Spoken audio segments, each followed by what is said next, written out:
তামিম ইকবাল এখন কেমন আছেন? বাংলাদেশে এই প্রশ্নের উত্তরটাই এখন হয়তো সবচেয়ে বেশি খোঁজা হচ্ছে। উত্তরটা ইতিবাচক। বিসিবি চিকিৎসক দেবাশিস চৌধুরী জানিয়েছেন, তামিম চোখ খুলেছেন।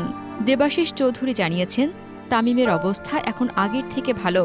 চোখ খুলেছেন, রেসপন্সও করছেন। ডাক্তারের সঙ্গে নাকি তার কথাও হয়েছে। নিজেই জানিয়েছেন আগের চেয়ে ভালো আছেন। তামিম কথা বলেছেন তার পরিবারের সদস্যদের সঙ্গেও। সোমবার বিকেএসপির ৩ নম্বর মাঠের শাইনপুকুরের বিপক্ষে খেলতে নেমেছিলেন তামিম ইকবাল।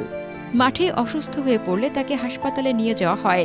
শুরুর ঘটনা নিয়ে এক প্রত্যক্ষদর্শী সময় সংবাদকে বলেন, আমরা ফিল্ডিংয়ে নামব ৯টায়।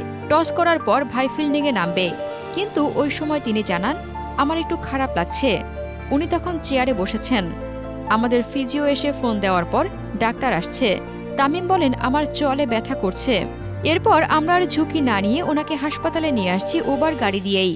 ম্যাসিভ হার্ট অ্যাটাকের পর হাসপাতালে ভর্তি তামিম ইকবালের এনজিওগ্রাম সম্পন্ন হয়েছে। পরীক্ষায় তামিমের হার্টে একটি ব্লক পাওয়া গেছে।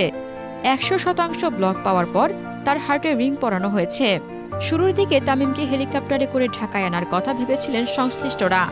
বিকেএসপির ৩ নম্বর মাঠে হেলিকপ্টার উড়িয়ে নিয়ে যাওয়া হয়েছিল, কিন্তু তামিম হার্ট অ্যাটাক করায় সেটা সম্ভব হয়নি।